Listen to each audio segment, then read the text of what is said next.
À Metz, le lycée Faber possède un véritable trésor. Une bibliothèque avec des ouvrages rares et anciens dont professeurs et élèves s'occupent avec passion. C'est en 1804 que le lycée impérial, aujourd'hui Faber, accueillait ses premiers élèves. Des privilégiés qui peuvent accéder à une bibliothèque exceptionnelle qui recèle plus de 10 000 ouvrages.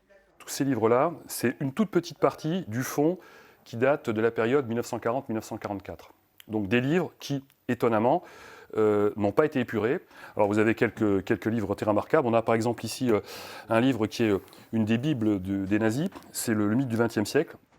Et pour ces lycéens de première, le cours de l'histoire, c'est de répertorier ce fonds, de trier les ouvrages et d'écrire un article.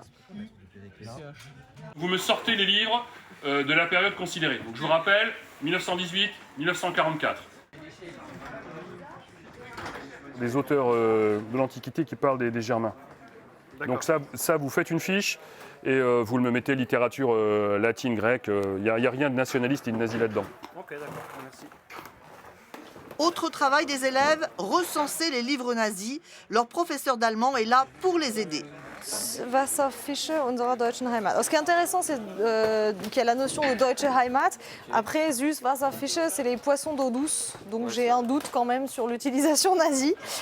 Ce beau projet a été initié l'an dernier par une ancienne professeure d'histoire, Estelle Berthereau, et certains élèves volontaires ont choisi de poursuivre cette mise en valeur de la bibliothèque.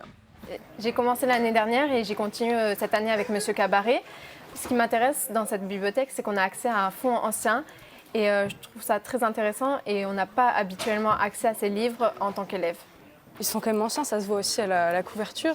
Et il y a toujours un petit peu d'émotion quand on l'ouvre et on se dit il y a quand même quelqu'un qui l'a écrit et il a sûrement été lu par plein de gens. Et moi je trouve ça formidable.